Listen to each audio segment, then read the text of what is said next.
జై శ్రీమన్నారాయణ. అందరికీ నమస్కారం. మరి మనం ప్రతిరోజు విష్ణు సహస్రనామంలోని ఒక శ్లోకానికి అందులో ఉన్న నామాలకి వివరణ చెప్పుకుంటున్నాము కదండి. మరి నిన్నటి వీడియోలో 19వ శ్లోకం పూర్తయింది. ఈరోజు 20వ శ్లోకం చెప్పుకుందాము. మహేశ్వాసో మహీభర్త శ్రీనివాసః సతాం గతిః అనిరుద్ధః సురానందో గోవిందో గోవిదాంపతిః.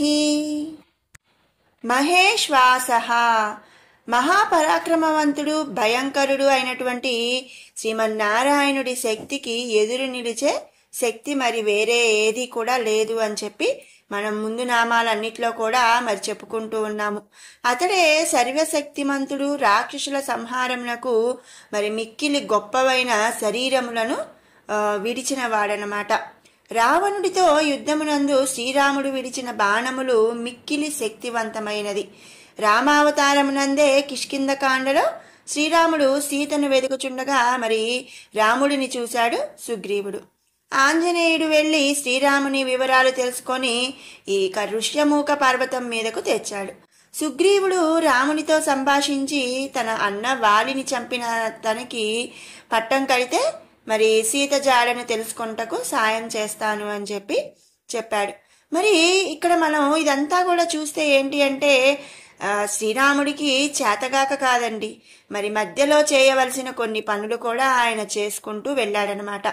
ఇక ఇక్కడ గివ్ అండ్ టేక్ పాలసీ లాగా సుగ్రీవుడు ఏం చెప్పాడంటే, మరి నువ్వు వాలిని అంటే తన అన్న అయిన వాలిని చంపి తనకు పట్టం కడితే మరి తన భార్య అంటే రాముడి భార్య అయిన సీతను వెదకటానికి సుగ్రీవుడు తనకి సహాయం చేస్తాను అని చెప్పాడు. అంటే తనకి సహాయం, రాముడు సుగ్రీవునికి సహాయం చేస్తే సుగ్రీవుడు శ్రీరాముడికి సహాయం చేస్తాను అని చెప్పాడనమాట. రాముడు వాలిని చంపుతానని మాట ఇచ్చాడు. రామ, వాలిని కంటే నాకంటే పరాక్రమవంతుడు, అతడిని నీవు చంపగలవన్న నమ్మకం నాకు కలగట్లేదు అని చెప్పాడు. అంతేకాకుండా మరి ఒకే బాణంతో నీవు 7 మద్ది చెట్లను కూల్చేయగలిగితే నేను నీ మాటలు నమ్ముతాను అని చెప్పాడు. దాంతో శ్రీరాముడు చిరునవ్వుతో సుగ్రీవుడి సంశయం తీర్చినట్లు ఒకే బాణంతో 7 మద్ది చెట్లను కూల్చాడట. మరి ఇక్కడ మనం రామాయణంలో చూస్తేనండి, మరి అన్నదమ్ముల మధ్య అంటే సుగ్రీవుడు వాలి ఇద్దరు కవల పిల్లలు, చూడటానికి ఒకేలా ఉంటారు. అయితే కవల పిల్లలైనా సరే మరి సుగ్రీవుడికి వాలికి చాలా తేడా ఉంది. సుగ్రీవుడు వచ్చేసరికి మంచివాడు, వాలి రాక్షస గుణం కలిగిన వాడనమాట. ఈ వాలికి ఎలాంటి వరం ఉంది అంటే తన ఎదుట ఎవ్వరు నిలిచినా సరే వారిలో ఉన్న బలంలో సగం బలం వాలికి వచ్చేస్తుంది. దాంతో ఏంటంటే మరి ఎంత గొప్ప వాళ్ళైనా సరే ఎవరైనా సరే ఆ వాలి ముందు నించున్నప్పుడు వాళ్ళలోని మరి సగం బలం అనేది వాలికి ఎండిపోవటంతో వాలి బాగా బలవంతుడైపోతాడు, పరాక్రమవంతుడైపోతాడు. ఇక ఎదుట నిలిచిన వాళ్ళు మరి సగం బలం పోయింది అంటే మరి ఆటోమేటిక్గా వాలిలో కన్నా కొంత తక్కువే ఉంటాడు. కాబట్టి ఎవ్వరూ కూడా వాలితో మరి గెలవలేరనమాట. రావణాసుడంతటి వాడినే మరి వాలి బంధించి కొన్ని నెలల పాటు ఆయన దగ్గరే ఉంచేశాడు అని ఆ రావణాసుడిని కూడా ఓడించిన వాడు ఈ వాలి అని మనం రామాయణంలో వింటాము. అయితే మరి అలాంటి వాలిని కూడా చంపినవాడు శ్రీరాముడు. మరి శ్రీరాముడు ఎవరండి? శ్రీమన్నారాయణుని యొక్క ఒక అవతారంలో ఒక ఇది. సో మరి కాబట్టి అంటే మరి ఆయనను మించి శ్రీమన్నారాయణుడిని మించిన పరాక్రమవంతుడు ఎవ్వరూ లేరు, ఆయన శక్తికి మించి ఎవరూ లేరు, ఆయన శక్తికి ఎవరూ కూడా ఎదురు నిలవలేరు అని మనం ఇక్కడ తెలుసుకుంటున్నాం. కాబట్టి శ్రీమన్నారాయణుడిని మహేశ్వాసః అనే నామంతో మనం స్తుతించుకుంటున్నాము. తర్వాత నామం మహీభర్త. సకల లోకములను తన అందే ధరించి ఉండటం చేత ఆ పరమేశ్వరుడే మహికి భర్త. మహి అంటే భూమి, మరి భర్త. లోకరక్షకుడు నిర్దేశనుడు అయినటువంటి శ్రీమన్నారాయణుడే మహీభర్త అని చెప్పబడుతున్నాడు. మరి భూదేవికి మరి శ్రీమన్నారాయణుడే కదండి భర్త, అందుకని మహి అంటే భూమి అన్నమాట. కాబట్టి మనం శ్రీమన్నారాయణుడిని మహీభర్త అనే నామంతో ఇక్కడ స్తుతించుకుంటున్నాము. తర్వాత నామం శ్రీనివాస. క్షీరసాగర మదనమందు అమృతమునకు ముందు పుట్టినటువంటి లక్ష్మీదేవి చేత వరించబడినటువంటి వాడు శ్రీ మహావిష్ణువు కనుక అతడే ఐశ్వర్యప్రదాయిని అయిన లక్ష్మిని కలిగి ఉన్నవాడు. శ్రీనివాస, శ్రీనివాస. శ్రీ అంటే లక్ష్మీదేవి, నివాస అంటే ఆమె ఉన్న ఒక ప్లేస్ అన్నమాట. మరి లక్ష్మీదేవి ఎక్కడ ఉందండి? లక్ష్మీదేవిని కలిగి ఉన్నవాడు ఎవరండి? శ్రీనివాసుడు. కాబట్టి మనం ఆ స్వామిని శ్రీనివాస అనే నామంతో స్తుతించుకుంటున్నాము. తర్వాత నామం సతాం గతి. సతా గతి, సాధు సజ్జనులచే ఆరాధింపబడినవాడు, ఆశ్రితులకు హితము చేయువాడు, సకల జీవుల యొక్క పరమగతి అయినవాడు. మరి ఎవరండి? శ్రీమన్నారాయణుడు. శరణు వీడిన వారందరినీ కూడా భవసాగరములనందు మునిగిపోకుండా రక్షించువాడు, సకల జీవుల గమ్యమైన మోక్షమే స్వరూపముగా కలవాడు శ్రీమన్నారాయణుడు. సతాం మరి అందరూ, గతి అందరికీ కూడా, సతాం అంటే సాధు సజ్జనులు అన్నమాట. సాధు సజ్జనులకి మరి ఆయనే గతి. నువ్వే నాకు గతి స్వామి అని చెప్పి ఆయనను శరణు వేడిన వారిని మరి ఈ భవసాగరములనందు కూడా మునిగిపోకుండా రక్షిస్తాడట శ్రీమన్నారాయణుడు.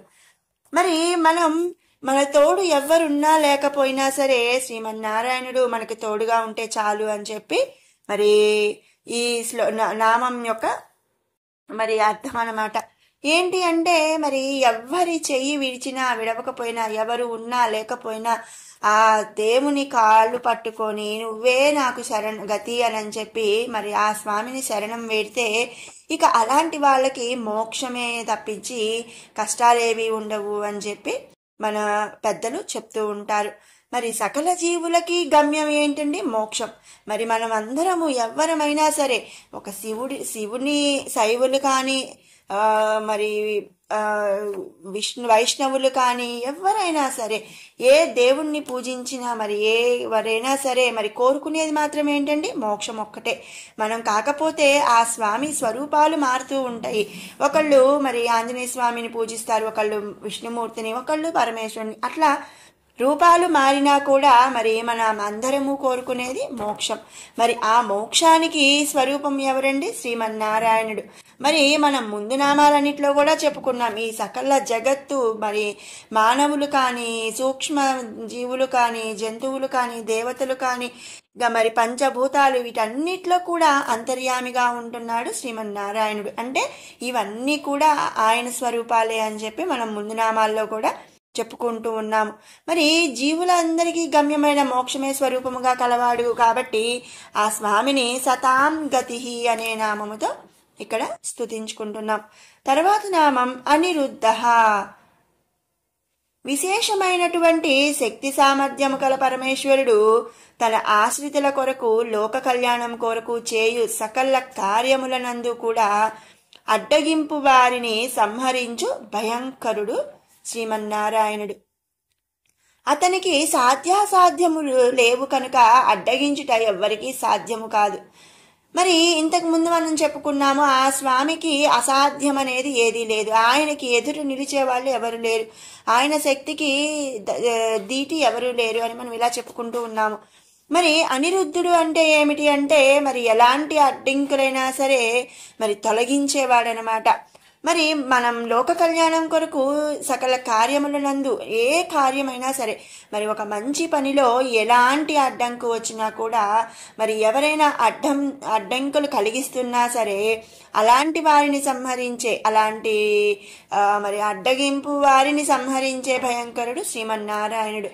మరి అలాంటి అసాధ్యము లేనివి అంటే ఎలాంటి అడ్డంకులు లేకుండా మరి లోక కళ్యాణం కోసం మరి మోక్షాన్ని ప్రసాదించే స్వామి కాబట్టి ఆ స్వామిని అనిరుద్ధ అనే నామముతో మనం ఇక్కడ స్తుతించుకుంటున్నాం. తర్వాత నామం సురానంద. సుర ఆనంద. లోకరక్షకుడైన శ్రీ మహావిష్ణువు ప్రతి యుగంలోనూ భూభారం పెరిగినప్పుడల్లా కూడా దుష్ట శిక్షణ కోసం అవతారం ధరిస్తాడు. మరి దశావతారాలు శ్రీమన్నారాయణుడు ధరించాడనమాట. పాపం పెచ్చుగా మీరినప్పుడు, అంటే పాపులు ఎక్కువైపోయినప్పుడు సత్యసంధులు, సాధువులు, మహర్షులు తాము ఆరాధించు దైవాన్ని తమని కాపాడమని ప్రార్థిస్తారు. అప్పుడు శ్రీమన్నారాయణుడు దుష్ట శిక్షణ చేసి ధర్మ సంస్థాపన చేసినప్పుడు తమ దైవం అనుగ్రహించిందని ఎవరికి వారే తమ తమ దైవాలను స్తుతించి కీర్తిస్తారు. ఆ రకంగా మహావిష్ణువు సకల దేవతలకు కూడా ఆనందం కలిగిస్తున్నాడనమాట. సురులు అంటే మరి దేవతలు, అసురులు అంటే రాక్షసులు. సుర ఆనంద, సుర అంటే దేవతలు, ఆనంద అంటే ఆనందం కలిగిస్తున్నాడు. దేవతలకు ఆనందం కలిగిస్తున్నాడు కాబట్టి మనం ఇక్కడ స్వామివారిని సురానంద అనే నామంతో స్తుతించుకుంటున్నాం. తర్వాత నామం గోవింద. సంస్కృతంలో గో శబ్దానికి భూమి, ఆవు, వాక్కు అని విడివిడి అర్థములు అనేవి ఉన్నాయి. భూమికి ఆధారమైన వాడు, గోవు అంటే సాధు జంతువు, అంటే సజ్జనుల ఎడల మరి ప్రేమానురాగములు కలవాడు, వారి చేత స్తుతించబడినవాడు, వాక్కు చేత స్తుతించబడువాడు, లేదా మరి గోవు జీవచిహ్నం వాటిని రక్షించువాడు. వాక్కు అనగా ఇక్కడ మనం నాదము, నాదబ్రహ్మ అయిన వాడు అని చెప్పి అర్థం అన్నమాట. కాబట్టి మరి గో శబ్దానికి ఈ భూమి, ఆవు, వాక్కు అనే అర్థాలు ఉన్నాయి. మరి భూమికి ఆధారమైన వాడు శ్రీమన్నారాయణుడు, మరి గోవు అంటే సాధు జంతువు కాబట్టి సజ్జనుల ఎడల మరి ప్రేమానురాగం కలిగిన వాడు శ్రీమన్నారాయణుడు కాబట్టి. అలాగే మరి వాక్కు అన్నాం కదా, గో అంటే వాక్కు చేత స్తుతించబడేవాడు, అంటే మనం మాటల ద్వారా స్తుతించబడేవాడు కాబట్టి శ్రీమన్నారాయణుడిని మనం ఇక్కడ గోవింద అనే నామంతో స్తుతించుకుంటున్నాం. తర్వాత నామం గోవిదాం పతి. మరి మనం పైనామంలో చెప్పుకున్నాము గో శబ్దమునకు వేదమని కూడా అర్థం ఉంది అని. కనుక వేదస్వరూపుడైన శ్రీమన్నారాయణుడే 4 వేదములకు కూడా రక్షణకర్త. గోవిదాం పతి, వేదములను నిత్యము రక్షించువాడు, వేదములను రక్షించువాడు కనుక గోవిందాపతి అని చెప్పి మనం ఇక్కడ స్తుతించుకుంటున్నాం. కాబట్టి ఆ స్వామిని మనం గోవిదాం పతి అనే నామముతో స్తుతించుకుంటున్నాం. మరి విన్నారు కదండి 20వ శ్లోకంలోని నామాల యొక్క వివరణ. ఇప్పుడు 11 నుంచి 20వ శ్లోకం వరకు కూడా ఒక్కసారి పారాయణ చేసుకుందాము. అజ సర్వేశ్వర సిద్ధ సిద్ధి సర్వాదిరచ్యుతః వృషా కపిరమేయాత్మా సర్వయోగ వినిశ్రుతః వసుర్వసుమనా సత్యః సమాత్మా సంమిత సమః అమోఘః పుండరీకాక్షో వృషకర్మా వృషాకృతిః రుద్రో బహుశిరా బభ్రుః విశ్వయోనిః శుచిస్రవాః అమృతః శాశ్వతః స్థాణుః వరారోహో మహాతపాః సర్వగః సర్వవిద్వానుః విశ్వక్సేనో జనార్దనః వేదో వేదవిదవ్యంగో వేదాంగో వేదవిత్కవిః లోకాధ్యక్షః సురాధ్యక్షో ధర్మాధ్యక్షः కృతాకృతः చతురాత్మా చతుర్వ్యూహः చతుర్ధంశ్చతుర్భుజः బ్రాజిష్ణుర్భోజనం భోక్తా సహిష్ణుర్జగదాదిజः అనఘో విజయో జేత విశ్వయోనిః పునర్వసుః ఉపేంద్రో భావనః ప్రాంశుః అమోఘః శుచిరూర్జితः అతీంద్రః సంగ్రహः సర్గో ధృతాత్మా నియమో యమః వేద్యో వైద్య సదా యోగి వీరః మాధవో మధుః అతీంద్రియో మహామాయో మహోత్సాహో మహాబలః మహాబుద్ధిర్మహావీర్యో మహాశక్తిర్మహాద్యుతిః అనిర్దేశ్య వపుః శ్రీమాన్ అమేయాత్మా మహాద్విదృక్ మహేశ్వాసో మహీభక్త శ్రీనివాసః సతాంగతిః అనిరుద్ధః సురానందో గోవిందో గోవిదాంపతిః. మరొకసారి మనం తెలుసుకుందామండి.